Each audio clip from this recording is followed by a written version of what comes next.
condición era que todos presentaran su video de 5 minutos. ¿Qué veíamos la semana pasada en clase?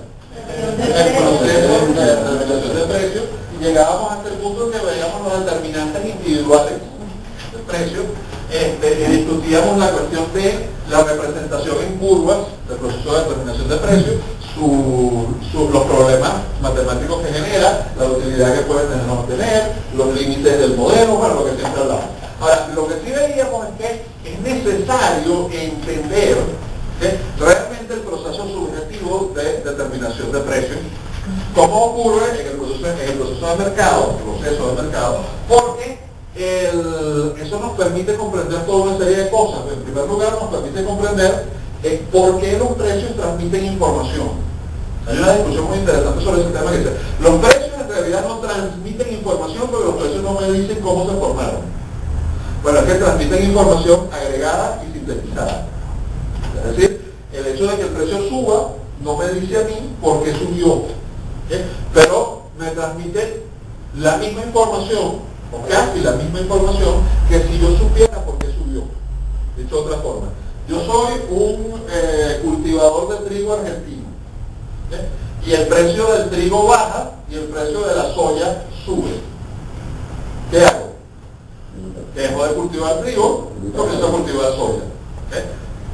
¿Por qué? Porque el precio me dijo que ahora ya no es buen negocio cultivar trigo y que ahora el negocio es cultivar soya.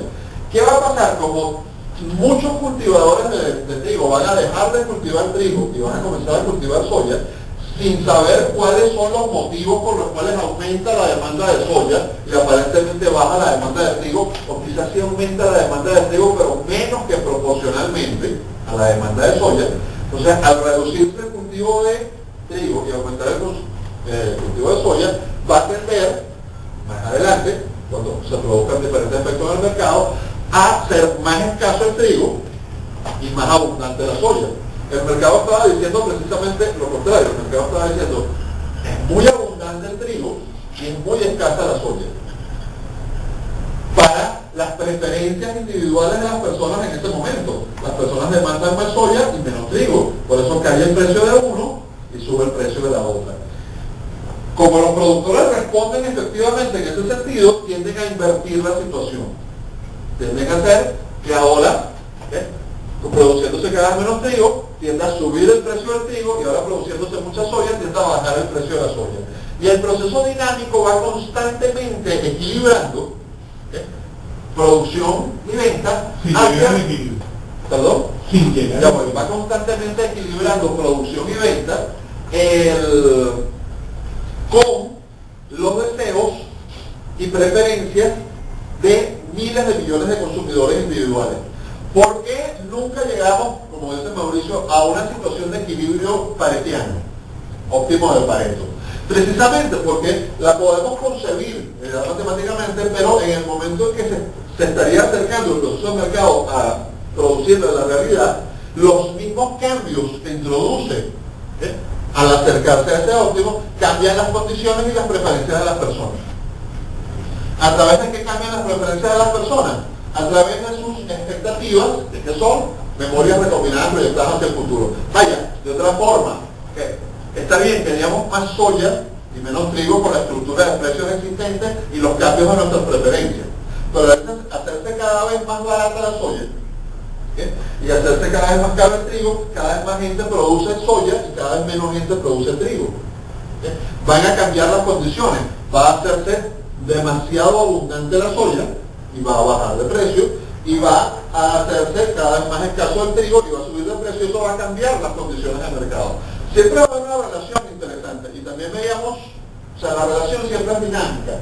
Lo que pudiéramos llamar equilibrio de mercado es el equilibrio dinámico en el cual, con la ley del rendimiento marginal decreciente, podemos determinar que los factores de producción que se están empleando, todos los factores de producción que se están empleando, están siendo utilizados lo más cerca posible del margen de su máxima eficiencia, de su rendimiento marginal. ¿Ya? Es decir, con la ley del rendimiento marginal decreciente podemos determinar cuándo o estamos produciendo muy poco de algo o se nos pasó la mano y estamos produciendo demasiado. ¿De acuerdo? O sea, hay un óptimo. Ese óptimo, por supuesto, es muy fácil de calcular ex post, después de, pero es muy difícil de estimar antes de.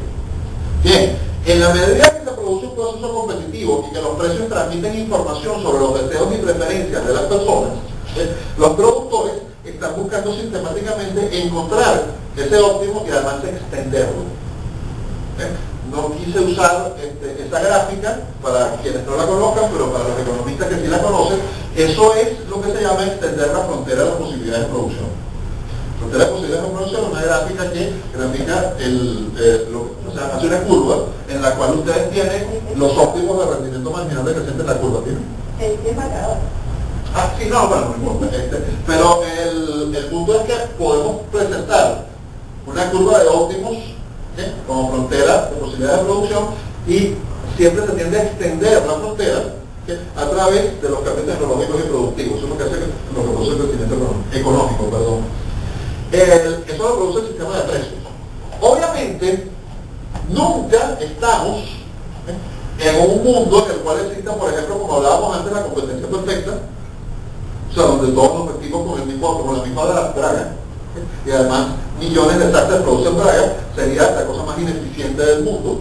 Existen posiciones dominantes de mercado. Las posiciones dominantes de mercado, o monopolios, pueden ser obtenidos por medio de privilegios legales, en cuyo caso realmente son monopolios, o pueden ser obtenidos por eficiencia en el mercado, en cuyo caso no vale la pena ni siquiera llamarlos monopolios, que lo sean, porque primero estarían limitados por el costo de sustitución y por el costo de ingreso de un nuevo competidor, y que tanto no pueden subir. Hay condiciones de monopolio natural, en las cuales el monopolio se produce por precio, que aparentemente se podría subir mucho más el precio, porque la sustitución es extremadamente costosa, y el monopolio lo da no tanto la eficiencia productiva, sino la propiedad del recurso. Toda propiedad produce una condición de monopolio. Por ejemplo, nos podemos poner a discutir durante horas si los derechos intelectuales, o sea, la propiedad intelectual es admisible, no es admisible. Hay gente que dice que no, que podemos discutirlo por años. Pero como por el momento existe y tiene un sustento tanto jurídico como filosófico, y sobre todo en el derecho, o sea, en la tradición del derecho tiene un sustento, vamos a considerarla. Cada uno de ustedes tiene el monopolio de todo aquello de lo que son autores. Eso está claro. Eso es absolutamente indiscutible. Después podemos ponernos a discutir si eso es bueno, si eso es malo. Ahora bien, ¿qué significa que cada uno de ustedes, y yo también, cada uno de nosotros, tiene el monopolio de todo aquello de lo que es autor? Bueno, pues significa que nadie puede plagiarlos legalmente. Y por lo tanto ustedes no pueden plagiar a más nadie. Bueno, esto para nosotros significa o muy poco, si escriben y publican libros, en mi caso, o nada, si no lo están haciendo. Para J.K. Rowling significa mucho, la autora de Harry Potter. Es decir, alguien me dice, no, pero es que no es justo que alguien por un trabajo que hizo una sola vez y después siga ganando. Todo este razonamiento acerca de toda esta discusión acerca de la propiedad intelectual. Lo voy a ver sin entrar en el detalle de la discusión, solamente desde el punto de vista de la posición de mercado. Lo que estamos diciendo aquí es simplemente que ustedes no pueden tomar la propiedad intelectual de otra persona. Más nada. No que no pueden competir. Ustedes pueden escribir todas las novelas que ustedes quieran acerca de niñitos magos, adolescentes, escuelas de magia, todo lo que ustedes quieran. De hecho, se han escrito infinidad desde que tuvo éxito Harry Potter. Finalmente algunas comienzan a pegar, por lo menos una nueva serie de televisión. El punto importante es que eso no les impide competir. O sea, el hecho de que alguien fabrique un automóvil y tenga la patente del diseño de su automóvil no les impide a ustedes fabricar otro automóvil y competir con él. Hubo un momento en que eso se discutió en los tribunales. En los tribunales norteamericanos, por cierto, alguien tenía efectivamente la patente del automóvil. Cualquiera que fabricara cualquier vehículo automotor tenía que pagar licencia por esa patente. Eso se eliminó, ¿sí o no? Usted puede tener una patente de un motor específico, puede tener la patente de un diseño, pero no puede tener la patente del concepto, carro sin caballo, eso es ridículo. Bueno, el monopolio natural que da la propiedad sea física o intelectual, después, y ya aclaré que existe una seria discusión acerca de la intelectual, no elimina en ningún sentido la competencia, pero en ningún sentido. La razón por la que se discute la propiedad intelectual no es porque elimina la competencia, como dicen los exagerados, o que no entendieron realmente la discusión, sino porque se dice que es menos eficiente la existencia de la propiedad intelectual que su no existencia dentro del proceso del mercado. Bueno, ¿puedes repetirlo? La razón por la que se discute la propiedad intelectual, más allá de discusiones filosóficas sobre su justicia, es porque algunos teóricos dicen que, y lo moderan, que es menos eficiente la existencia de la propiedad intelectual que su no existencia, al revés que la de la propiedad física. O sea, que el hecho de que cualquiera pueda copiar sin pagarte lo que tú creaste, no produce los mismos efectos económicos que cualquiera se pueda meter en tu casa.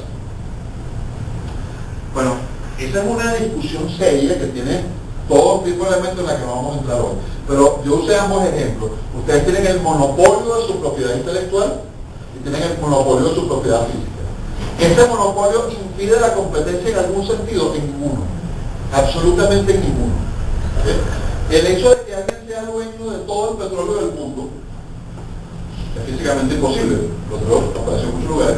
Pero evidentemente sí, puede haber, por ejemplo, estados que controlan gran parte del petróleo marginal. La OPEP, así funciona, por eso es un cartel. Entonces puede manipular el precio, fijar el precio. Sí, sí puede, pero lo ha hecho con bastante éxito desde que se creó. Ahora, ese éxito, ¿cómo ha respondido el mercado de ese éxito de la OPEP en la fijación de precios? ¿Qué ha hecho la OPEP? ¿Ha fijado un precio de monopolio? Sí, por supuesto. Pero, ¿cuál es el precio de monopolio que intenta fijar la OPEP? El más alto posible. ¿Qué descubrió rápidamente? Dos cosas. Que cuando fijaba el precio, o sea, restringía la producción, sacaba menos petróleo, acaparaba, como diría la ley de costos y precios justos, de protección a los consumidores y usuarios de Venezuela, acaparaba el producto, restringía la producción, cartelizaba la comercialización, ¿sí? Y explotaba a los consumidores de combustible de todo el mundo. Qué malo, ¿verdad? Bueno, y sin embargo están prohibidos para hacerlo, como tenemos una ley que dice que eso está prohibido en su país. Bien, el asunto interesante de todo esto es que, ¿cuál fue la reacción del mercado? A corto plazo, prácticamente ninguna. Hacer cola, porque había poco combustible cuando empezó la crisis. Pero la reacción del mercado fue que se comenzaron a vender automóviles que consumían menos combustible. Reacción por ese lado, la demanda. Pero por el lado de la oferta se comenzó a explotar petróleo que antes no era marginal y ahora con el aumento del precio sí lo era. ¿Qué produjo eso? Un aumento de la oferta y una reducción de la demanda que obligó a los precios a bajar. Y a estos señores que manejan un cartel a reestructurar la estrategia de manipulación del precio y a recalcular. Bien, esa es la realidad del mercado dinámico. O sea, el monopolio solamente puede funcionar, como nos dicen en las leyendas del monopolio, si tiene un privilegio legal que cree un control artificial que no se deriva de la propiedad del bien o el servicio como tal. O sea, porque si no se deriva de ahí, disculpa, en primer lugar vas a tener productos o servicios, gracias, sustitutivos. Vaya, yo tengo el monopolio de las papas, ¿qué voy a lograr? Que ustedes compren yuca. Es la verdad. O sea, yo tengo el monopolio de el queso suizo. ¿Qué va a pasar? Que van a comprar queso holandés. O sea, en lo que les suba demasiado el precio, van a comprar queso holandés, van a irse el producto sustitutivo. Claro, ¿por qué fue tan interesante, por ejemplo, el monopolio del combustible, del petróleo? Porque la sustitución tardaba mucho en el tiempo y era incompleta. Es decir, ¿cuánto tiempo tardan las personas en reponer un automóvil? Como muy corto, un año. Pero normalmente, incluso en países desarrollados de alto consumo, es un bien durable. O sea, su vida útil es relativamente larga. Claro, en el momento que se volvió muy ineficiente en el combustible, ya hay una razón para reponerlo antes, pero igual es un cambio, o sea, es una inversión importante para la mayoría de las personas. Entonces la reposición no va a ser rápida. ¿Cuánto tiempo tarda en madurar las inversiones en producir petróleo que antes era submarginario? También tarda. No vamos a tirar un pozo en el Mar del Norte así como aquí. Además la tecnología probablemente todavía no existía. Entonces esas inversiones, esas operaciones tardan, pero se producen.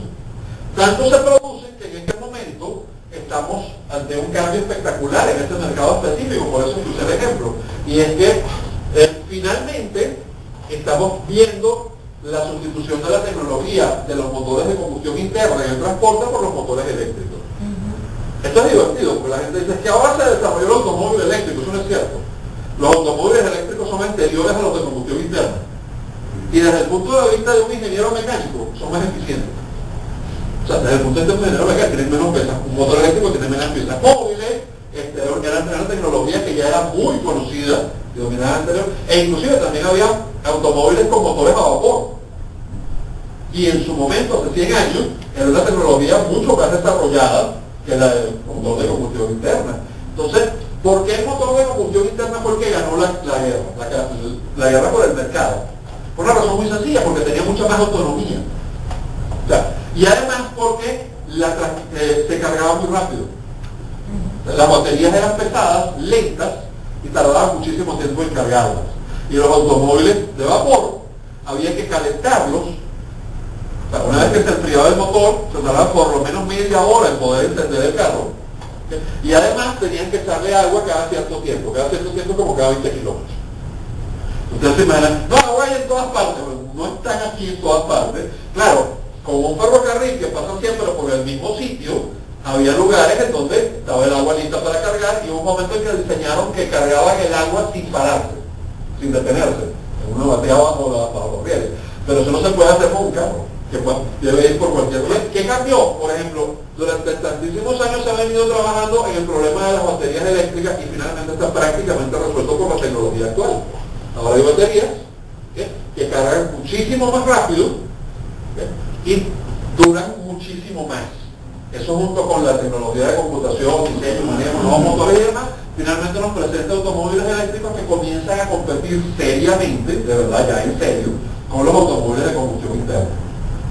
En un mercado de sustitución, eso evidentemente va a cambiar las cosas. Y las va a cambiar dramáticamente porque la electricidad se puede producir a su vez con energía, con la misma energía que se hace funcionar de los carros o con otras fuentes energéticas. Eso hace que la mezcla cambie y los mercados cambien. Probablemente estamos ante uno de los más importantes cambios del mercado que han ocurrido en siglos con estas nuevas tecnologías y este cambio.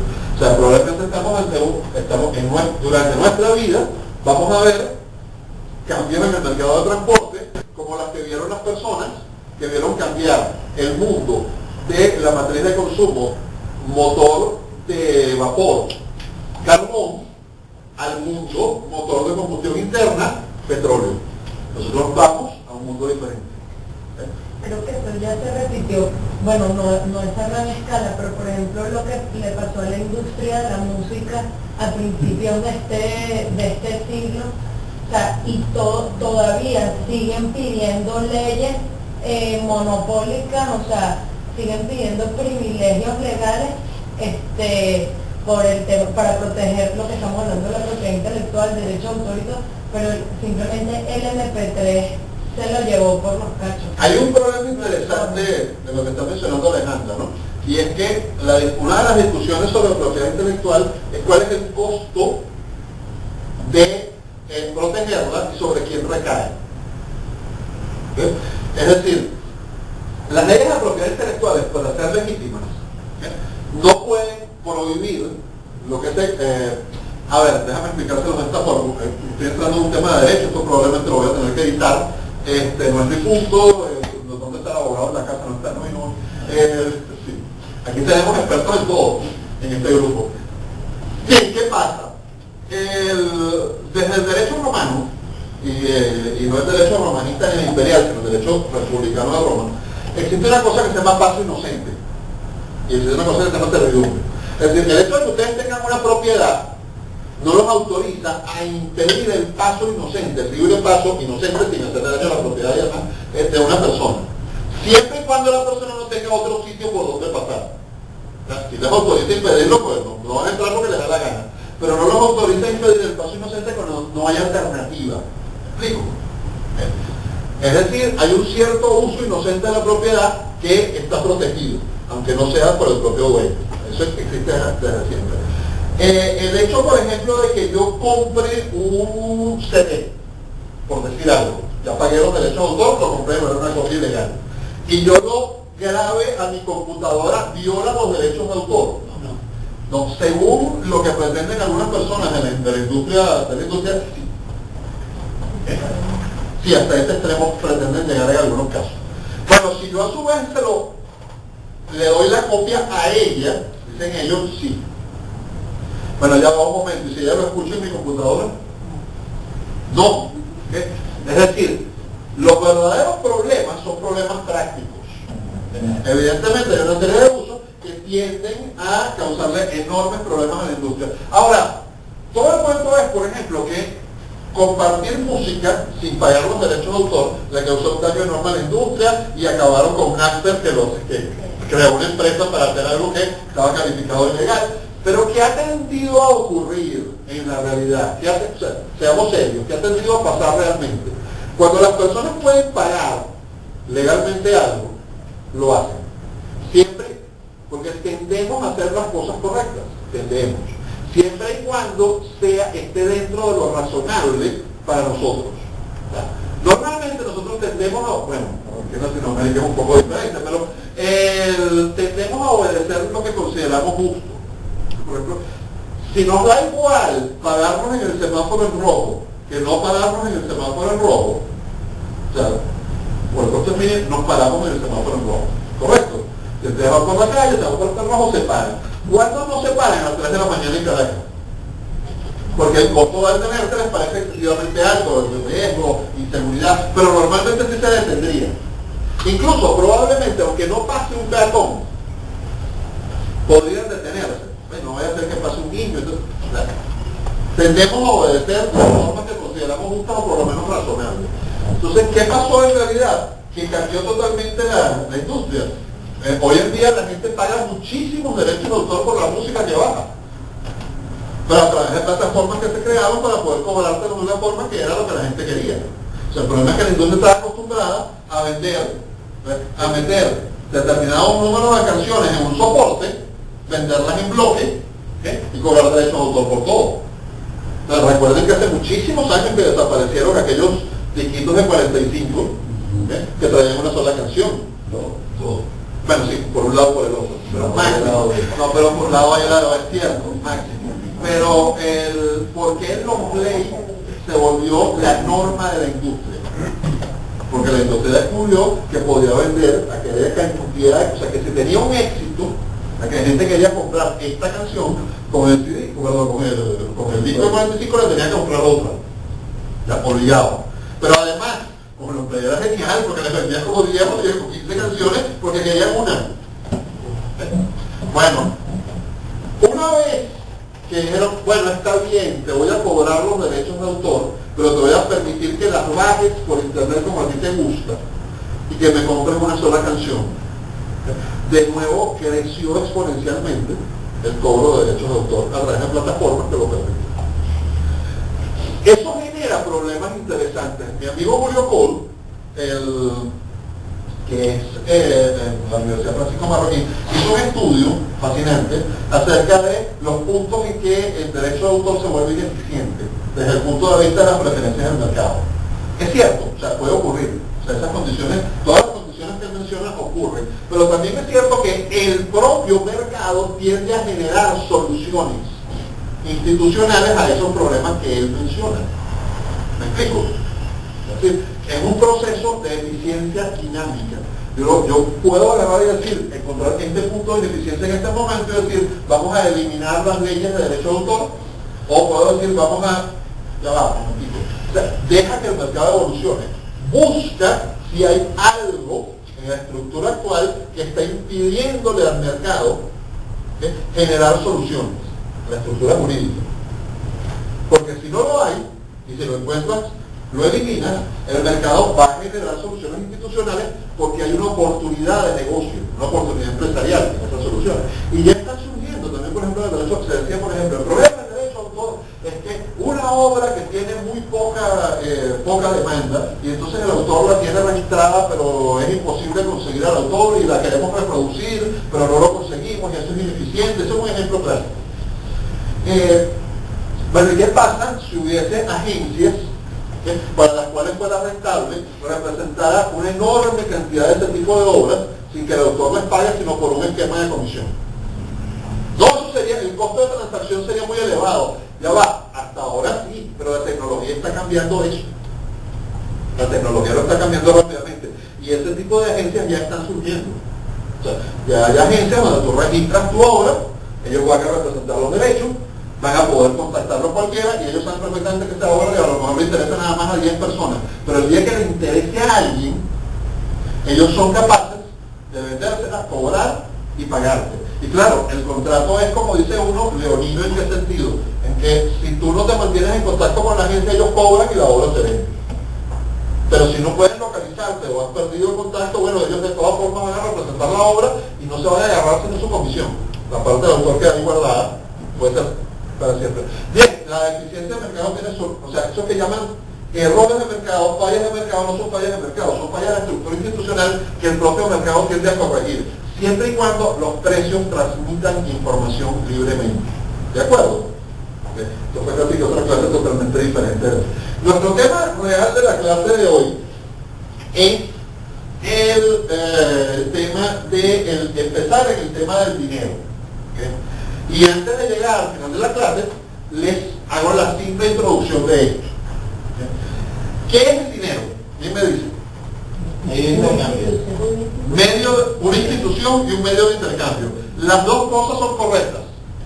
El dinero es una institución evolutiva que es decir, una conducta pautada que se ha institucionalizado. Es un conjunto de costumbres institucionalizadas. De hecho, el dinero inclusive es un sistema institucional. No es solamente una institución, es un sistema institucional. Porque el dinero involucra varias cosas. Y es un medio de intercambio indirecto. De común y generalmente aceptado. Algunos dicen común y universalmente aceptado. ¿Qué quiere decir medio de intercambio indirecto? Bueno, que está en el medio de un trueque, como explicaba ella. ¿De acuerdo? ¿Por qué es medio indirecto? Porque como no existe doble coincidencia de necesidades, ambos tienen que cambiar por una cosa que esté en el medio que solucione el problema de la doble coincidencia de necesidades. Al tender a institucionalizarse que había ciertos bienes que eran más líquidos, más eficientes para hacer transacciones, y que todo el mundo necesitaba, y que ahora al darse cuenta de que servían para hacer intercambio más necesitaban, o sea, eran más útiles, por cierto sube su valor, hay una percepción común de que esto sirve como dinero. O sea, en un mundo donde se comenzó a usar la sal como dinero, ya la gente comenzó a darse cuenta que tener sal significa poder comprar cualquier cosa. Bueno, siempre y cuando tenga suficiente sal. Pero es que a nosotros no se nos ocurre otro problema que tener o no tener suficiente dinero. Imagínense un mundo donde realmente el dinero no existe, donde los intercambios se hacen mediante trueque. ¿Cuál es el problema en ese mundo? El de la doble coincidencia de necesidades. Yo puedo tener una enorme riqueza y morirme de hambre, porque nadie desea intercambiar conmigo lo que yo tengo, a pesar de que tiene un altísimo valor. Es decir, si yo no consigo, aquí entenderlo es muy difícil, porque las personas no aceptan lo que yo tengo. Ahora, en un mundo donde existe el dinero, el único problema es tengo suficiente para comprar lo que quiero, o no. Ya vendí lo que tenía por dinero cualquiera me lo compra, y ahora tengo con qué buscar. Entonces no es lo mismo, o sea, es enormemente diferente, porque en un mundo donde existe el dinero, la gente no tiene problema en especializarse. En un mundo donde no existe el dinero, especializarse es muy peligroso. O sea, en un mundo donde no existe el dinero, ustedes tienen que ser capaces de producir alimentos. Puede que sean el peor cazador de la tribu, pero tienen que saber cazar. Puede que sean el mejor fabricante de lanzas de la tribu, pero de todas formas tienen que saber cazar. no les sirve estar todo el tiempo intercambiando lanzas por comida, porque ¿qué pasa si hay un momento en que nadie quiere lanzas? ¿Se mueren de hambre? No, les tengo que salir y cazar yo. O sea, me sale mejor fabricar lanzas y intercambiarlas, pero en un momento tengo que salir y cazar yo. Entonces mi grado de especialización es bajo. Cuando existe un mundo con dinero, el grado de especialización, la especialización se profundiza. Yo trataba de decirles en una de las clases que ya no solamente tenemos a alguien que se atreve a ser carpintero, que ya es mucho atreverse en un mundo de intercambios directos, no solo trueques, sino que además el tipo ahora se atreve a ser fabricante de muebles. Así usted va a decir, mire que yo necesito que me arregle el dintel de la puerta, no, yo no hago eso. Depende, no, yo no hago eso, yo lo que hago son sillas y mesas y eso, porque yo me especializo en eso. Mira, el que hace eso es Mauricio. Mauricio va a hacer eso, yo no hago eso. Ustedes no ven la especialización depende de la profundización de la división del trabajo. Y el dinero es el que profundiza eso. Para entender el concepto, ustedes lo ven muy sencillo. Si ustedes están en un pueblo pequeño, encuentran un taller mecánico. Si ustedes están en una ciudad, encuentran un taller especializado en electricidad, otro que arregla motores, otro que hace mecánica ligera, otro que arregla los chasis, otro que... Entonces se van a este taller y dicen, mire señor, que yo tengo aquí un problema con una falla con el sistema eléctrico. No, aquí no hacemos eso, ese es el taller. En el taller del pueblo lo hacen todo, pero son menos especializados. El punto importante aquí es el siguiente. El dinero como medio de intercambio indirecto es la clave de la evolución de la civilización. El dinero es la institución más importante que existe en el desarrollo evolutivo de la civilización. ¿Por qué? Porque todo el resto de las instituciones de las cuales depende la civilización están condicionadas a su profundización y evolución a partir de la existencia del dinero.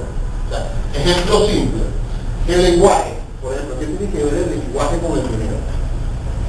Pues el mercado. O sea, las personas en un mundo donde hay más especialización, más división del trabajo, más división del conocimiento porque hay dinero, las personas tienden a hacer transacciones a mayor distancia y además se desplazan físicamente. El mercado ya no solamente es un proceso, ya también es un lugar. O sea, se desplazan físicamente los habitantes de esta montaña y los de este valle de aquí y los de esta montañita de aquí encuentran que con determinada fecha se reúnen todos juntos aquí después de la cosecha para cambiar sus cosas. Ahí hay un mercado en el sentido físico.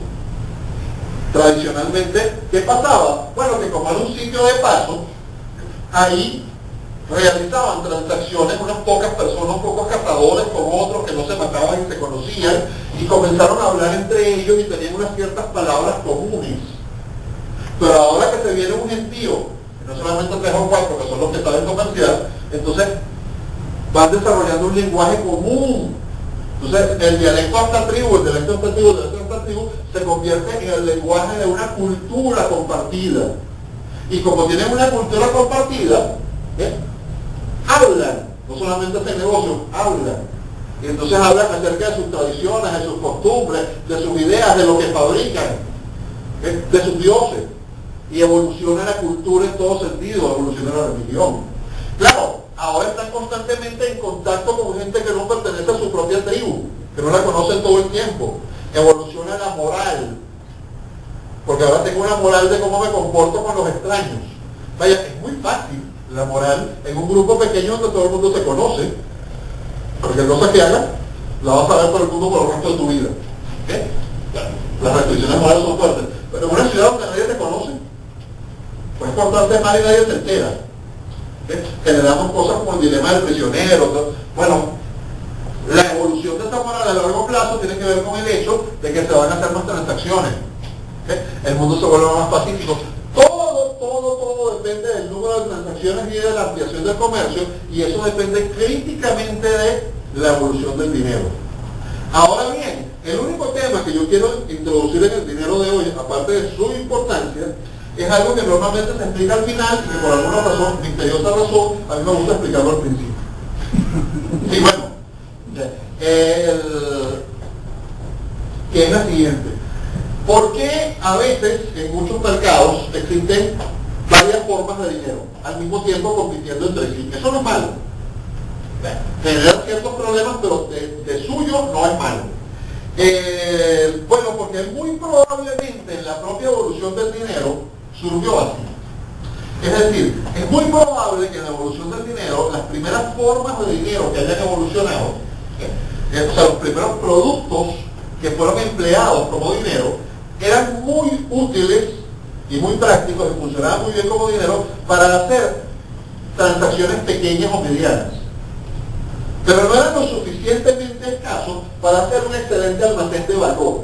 No eran tan útiles para hacer grandes transacciones. Algunos antropólogos, arqueólogos, historiadores piensan que la sal, no en todas, pero en muchas culturas tenía esta característica. La sal es un dinero maravilloso porque es perfectamente divisible. Por ejemplo, si ustedes usan como dinero el ganado, tienen varios problemas. Una vaca no es igual a otra vaca, un grano de sal sí es igual a otro grano de sal, pero además, si ustedes dicen, bueno, ¿cuánto cuesta qué sé yo, cuánto cuesta, no, porque la vaca es el dinero, cuánto cuesta esa alfombra? Bueno, esta alfombra cuesta 2 vacas y media, no puedo.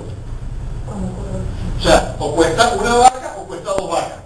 Pero 2 vacas y media no se puede porque media vaca ya no es vaca, ahora es carne.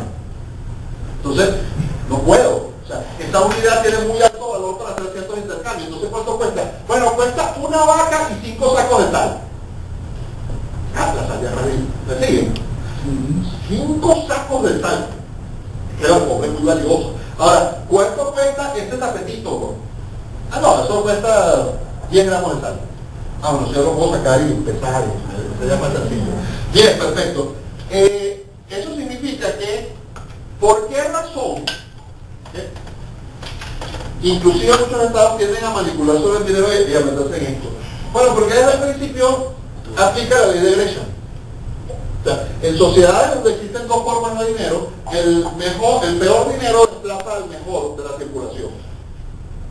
O sea, si había sal circulando y por ejemplo oro circulando, ¿por qué el dinero se convierte en oro? Porque era un metal. A todo el mundo le queda muy claro por qué la sal se convierte en dinero. Pero todo el mundo se confunde acerca de por qué los metales se volvieron dinero. Porque no es tan claro. La sal todo el mundo la necesitaba. Los metales hasta qué punto los necesitaba todo el mundo. En un mundo primitivo es mucho más obvio. Pero, a ver, si ustedes necesitaban hacer una transacción de alto valor, tenían que usar como dinero algo que valía mucho, el ganado. Además camina. Pero algo que en las sociedades primitivas comienzan a descubrir a finales del Neolítico y que vale muchísimo en muy poco espacio son los metales. Los metales son las naves espaciales del Neolítico, o sea, la nueva tecnología. Entonces, ustedes ven, por ejemplo, en la Ilíada, expresiones, por ejemplo, de fortuna en hachas. Se refería a un hacha de hierro. Esa era una cosa en la edad del bronce, o sea, Dios. O sea, ni siquiera la utilizaría en combate. Voy a llevar una cosa eso sería prácticamente como disparar diamantes. Bueno, el punto interesante, sí, no, en ese sentido. El punto interesante, el punto verdaderamente interesante, es que los metales sirven para hacer transacciones de alto valor. Y el oro, ¿por qué el oro evoluciona tanto hacia el dinero si como metal no parece ser tan útil? Porque es muy blando. Precisamente porque es muy blando, es muy fácil de dividir cuando la metalurgia todavía no se ha desarrollado. O sea, cuando todavía no tenemos una metalurgia muy desarrollada, calor, el oro sí, es fácil de trabajar, de dividir, de sellar. Entonces, ¿qué ocurre? Imagínense un mundo, Roma, donde todavía, la República, todavía existen salarios, todavía hay gente que se le paga en sal, y yo, vamos a saltarnos la plata por facilidad, y vamos a decir, si quieren, pensemos en la plata. Saltémonos el oro. Entonces hay gente que negocia en sal y hay gente que negocia en plata. En la plata se hacen transacciones de alto valor, en la sal transacciones de muy bajo valor. ¿Cuál es el problemita con esto? Cuando ustedes quieren guardar dinero, ¿qué quieren guardar? ¿Plata o sal? Plata. Lógico, ¿verdad? Entonces todo el mundo quiere cobrar en plata y pagar en sal. Esa es la ley de Gresham. ¿Ustedes ven que quieren cobrar su sueldo en bolívares o en dólares? En dólares. ¿Y en qué quieren pagar sus gastos? ¿En bolívares o en dólares? En bolívares, perfecto. como dijo una vez el ingenioso Hidalgo Don Quijote de la Mancha, no se preocupe, maestro Pedro, yo se lo pagaré en legal moneda castellana. En pleno Aragón. Sí, cómo no. De algo que valga, pues. Bien, así las cosas, ¿okay? Lo importante del estudio del dinero, lo verdaderamente importante del estudio del dinero, que vamos a comenzar a profundizar a partir de la próxima semana, consiste en que una vez que estamos usando dinero, surgen dos problemas curiosos. Se solucionan muchísimos otros, pero para los economistas surgen dos problemas curiosos. Y es que el dinero, a su vez, tiene valor marginal y subjetivo. Recuerden que entre los condicionantes individuales de la formación del precio estaba la valoración marginal que le da cada quien al medio de intercambio. Vaya, subjetiva y marginalmente, o sea, en el margen. ¿Un dólar vale más para nosotros o para Bill Gates? Para nosotros. El valor marginal de un dólar es muchísimo más alto que nosotros que para Bill Gates, porque tiene muchos. Bueno, en principio sí. Ahora, deténganse a pensar un momento. Recuerden que el valor marginal se establece sobre unidades relevantes y perfectamente intercambiables en el contexto de la acción. El señor Bill Gates, por decir algo, un multimillonario, lleva en un país donde no hay, que no es como Venezuela, donde en todas partes consigues una máquina para pagar con tarjeta de débito, sino donde el efectivo realmente se usa porque tiene algún valor. Entonces él se lleva a sus hijos a una feria, un condado, lo que llamaríamos nosotros un parque de diversiones, y lleva su cartera con efectivo. Y monta a los niños aquí, allá y allá, y en todas partes cobran en efectivo en este lugar. Claro, comienza a gastarse el dinero que llevaba. Llega un momento que le va a decir al niño, mira niño, no te puedes montar porque no tengo más dinero. Y el valor, y el tipo es multimillonario, el valor marginal del dinero para él en ese momento fue como el de un pobre. Porque está tomando en cuenta el dinero que cae en la cartera, el que tiene disponible en el contexto de la acción que está realizando. O sea, el niño le va a decir, pero papá, tú eres multimillonario, ¿cómo es posible que yo no me pueda volver a montar en el vuelo? Y después le dice, no voy a intentar que me traigan efectivo en el helicóptero. O sea, razonable, por favor. O sea, una cosa sí podría, pero es que el valor marginal de que tú te montes en esa cosa un ratico no compensa. Así las cosas, si la explicación económica sería divertida. El punto interesante es que no pierdan de vista el hecho. Si bien la respuesta original es correcta, la respuesta precisa es, depende del contexto de la acción. O sea, ¿vale más el dinero marginalmente para nosotros que para Bill Gates? Depende del contexto de la acción. Normalmente sí. O sea, normalmente él tiene acceso a más. Pero puede ocurrir el contexto de una acción que se invierta la situación. ¿De acuerdo? Perfecto. El hecho de que el dinero tenga valoración marginal y valoración subjetiva y que se atraviese, haciéndolas más eficientes y factibles, pero que se atraviese en todas las transacciones, genera dos cosas. Primero, ahora todos los precios se expresan en dinero. Maravilloso, porque ahora sí existen precios. Los precios monetarios son los verdaderos precios, los precios que transmiten información histórica acerca de todas las condiciones del mercado. Antes de eso, realmente lo que teníamos eran los términos en que se produce un intercambio. Nada, no había ninguna otra información en un precio. Un precio de trueque no transmite información. Tranquilo, muy poca, limitada a lo que hace el trueque. No transmite información sobre el resto del mercado. El dinero sí transmite información y hace eficiente el proceso del mercado. ¿Lo entiende? De acuerdo,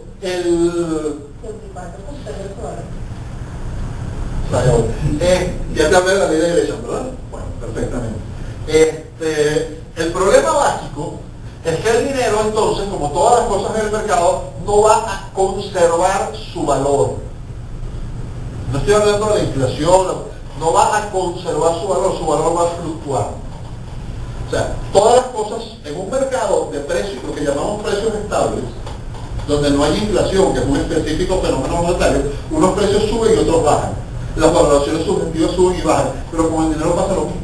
O sea, el poder de compra recibe movimientos que dependen de la valoración subjetiva del dinero, las reservas de efectivo, el nivel de ahorro y las condiciones que van variando a lo largo del tiempo en ese mercado. Entonces, como el dinero afecta a todos los precios, la valoración subjetiva del dinero, la preferencia temporal, y otros factores que influyen a través del dinero afectan toda la estructura de precios. O sea, el dinero es un factor disruptor en toda la estructura de precios. Produce una serie de disrupciones en una estructura de precios. Claro, dicho así, ay, qué horrible. No, ya va, es que esa estructura de precios no existiría sin el dinero. Simplemente no habría tal cosa. Ni habría un mercado complejo, ni habría profundización de la división del trabajo. Nada de eso existiría sin dinero. Pero, no se lo imagine en términos de igualdad de Pareto. O sea, no es que tengo este máximo de eficiencia, no. O sea, el solo hecho de que exista dinero, ¿sí?, modifica totalmente nuestras escalas de valoraciones constantemente y hace que tengamos la valoración también del efectivo, del dinero, de la reserva, etc. Eso influye sobre el proceso de formación de precios, como lo vimos desde el principio, y ya lo decía con Bauer, la valoración sobre el dinero también influye sobre cada precio. ¿Por qué esto es importante? Porque cuando llegamos a la idea de ver el problema del dinero a gran escala, viene otro lado. La teoría cuantitativa dice, y eso lo ven en Historia del Pensamiento Económico, que es muy anterior a lo que hoy día llamamos la teoría cuantitativa, que el valor del dinero depende de su cantidad. O sea, si hay más cantidad de dinero, se ingresa más cantidad de dinero en el mercado, y hay la misma cantidad de bienes y servicios, todos los precios suben. Esa es la teoría cuantitativa explicada en su versión más simple. ¿Pero cuánto? Porque no es que si yo aumento 10% la cantidad de dinero, todos los precios suben 10%. Ni siquiera es que si yo aumento en X, sube en Y. El promedio sí, pero el promedio, unos precios siempre suben más que otros. Es decir, si ustedes, hay una explicación que suele dar el profesor Burro, solía dar, porque ya murió, el profesor Burro Rothbard, que es con la que cerramos esta clase, y es que él lo llama la teoría del ángel Gabriel. Se parece a la del helicóptero de Friedman, pero un poquito diferente. El arcángel Gabriel, o el ángel Gabriel, decide que le va a colocar a cada uno de ustedes en el bolsillo 1 millón de bolívares, para que no sea una cantidad especial, pero tampoco sea muy grande. O, si lo prefieren, $10.000. Serían por lo menos 10 millones de bolívares. Bien, eso significa que van a comprar las mismas cosas, pero en mayor proporción. No, ¿verdad? ¿En qué forma va a cambiar su escala de preferencias? Hay cosas que antes no estaban dentro de su escala de preferencias, que ahora sí van a entrar. Hay cosas de las que probablemente compraban menos y se iban a comprar más, algunas, pero hay otras que ni siquiera compraban y ahora sí van a comprar, y hay cosas que pensaban comprar y que ahora salen de su escala de preferencias. Se mueve el margen, ¿no? Bueno, es por tu poder de compra nuevo. Pero se movió. Claro, se movió el margen en todo. La diferencia marginal en cada uno de los márgenes se movió, estás en lo correcto. Es decir, por ejemplo, ahora yo me puedo comprar una botella de vino, que ahora antes no podía, y por lo tanto no me voy a comprar la sangría que me iba a comprar. ¿Ves? Entonces, ambas cosas pasaron.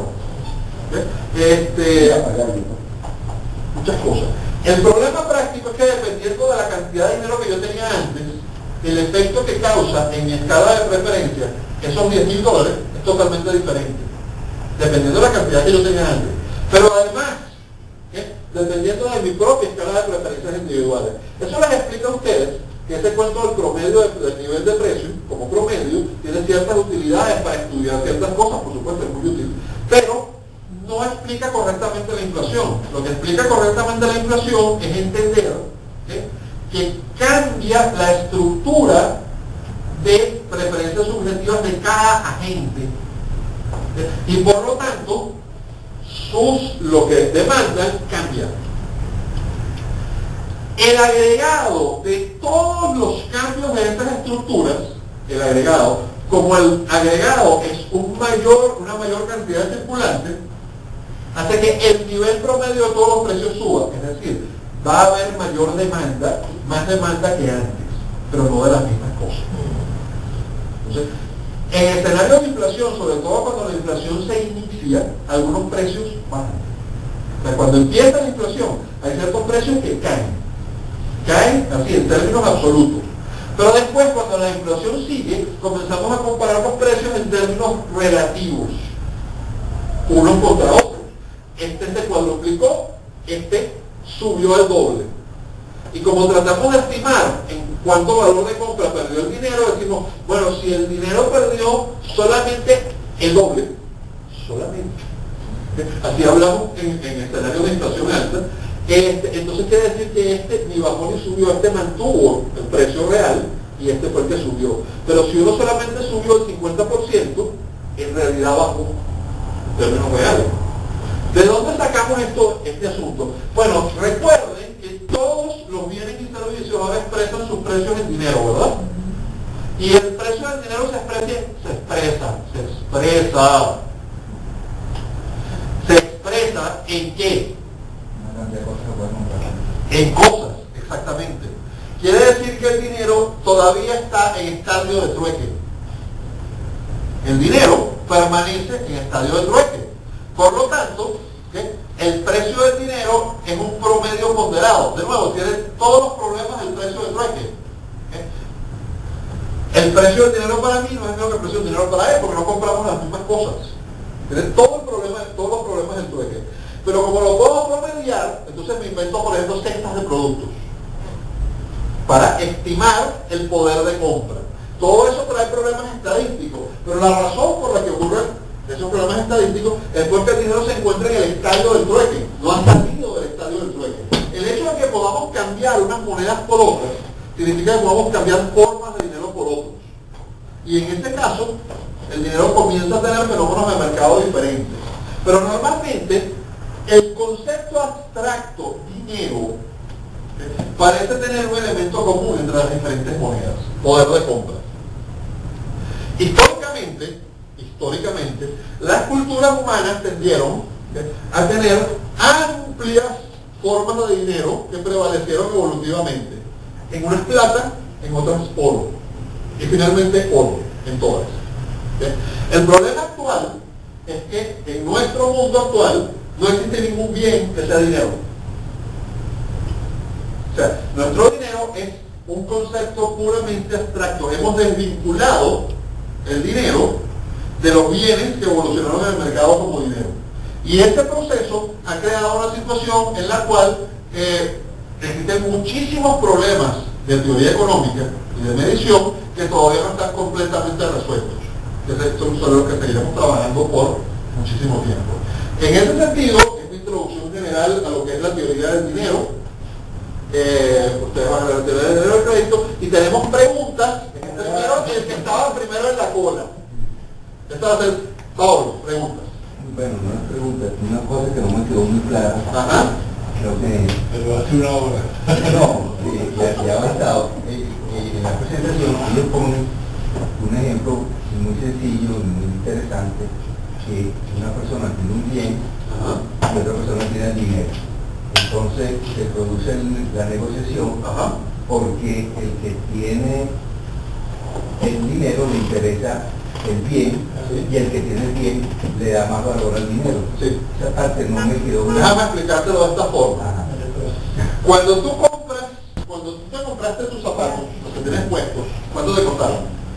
No tienes que acordarte del número exacto, pero dime un número cualquiera.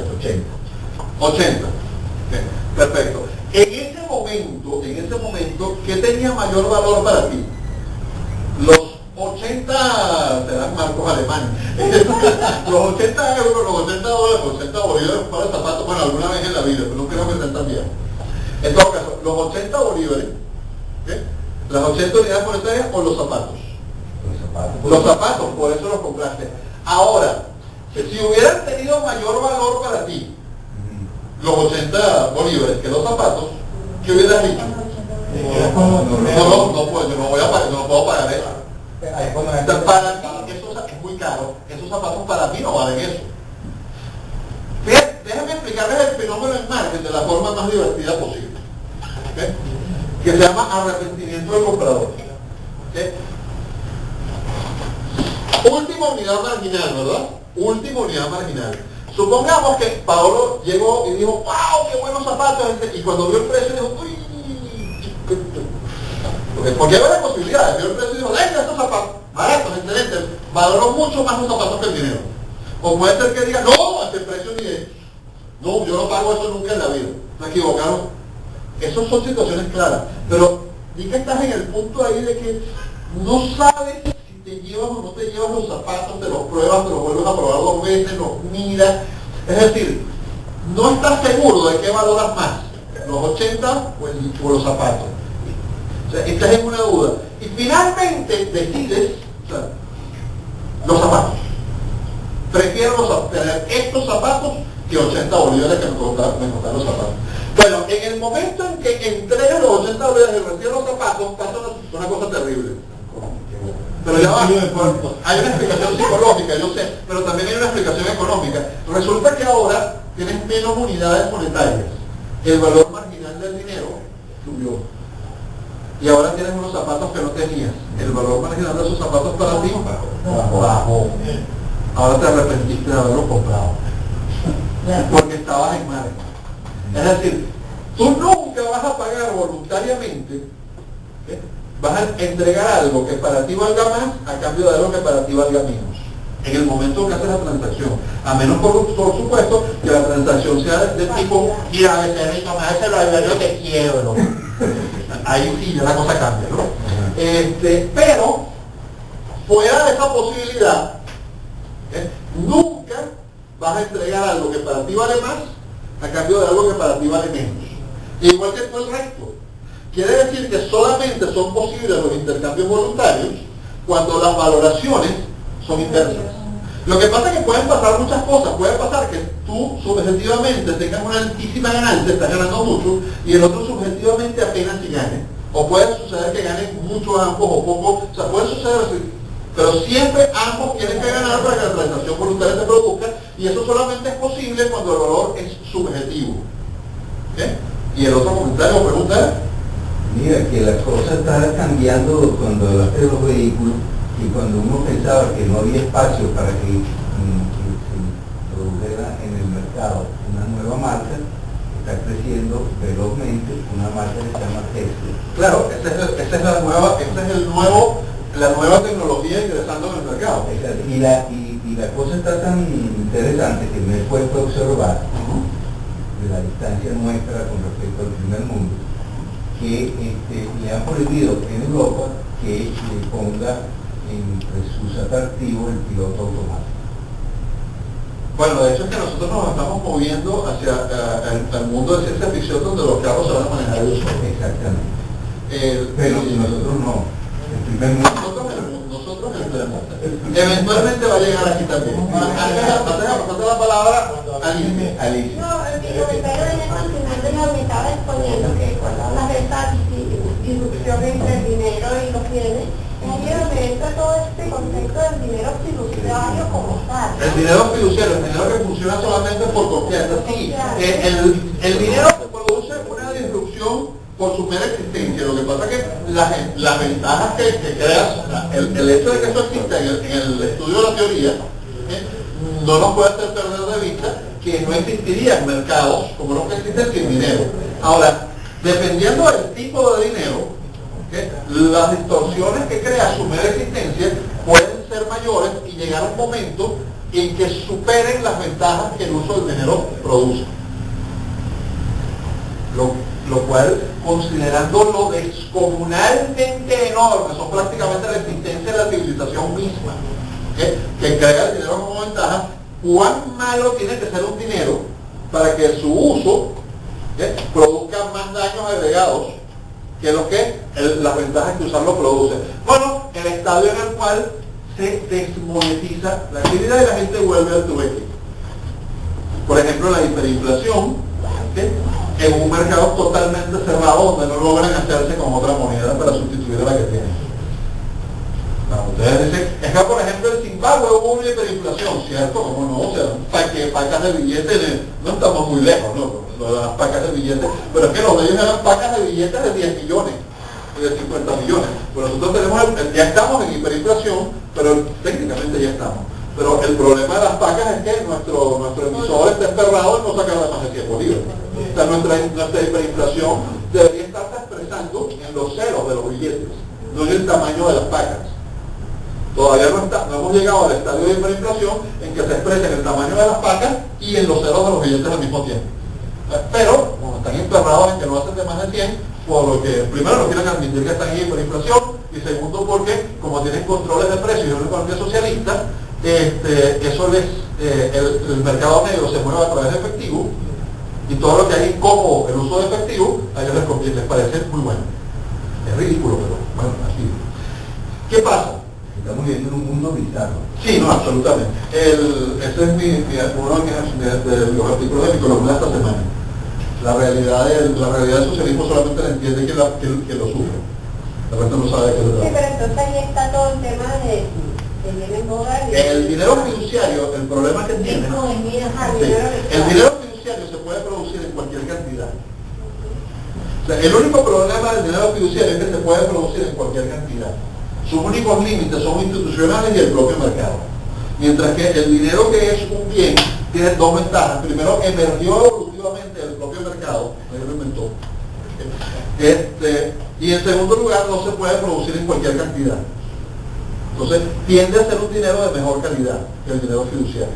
El dinero fiduciario, en el reino de la teoría pura, sería el mejor dinero del mundo.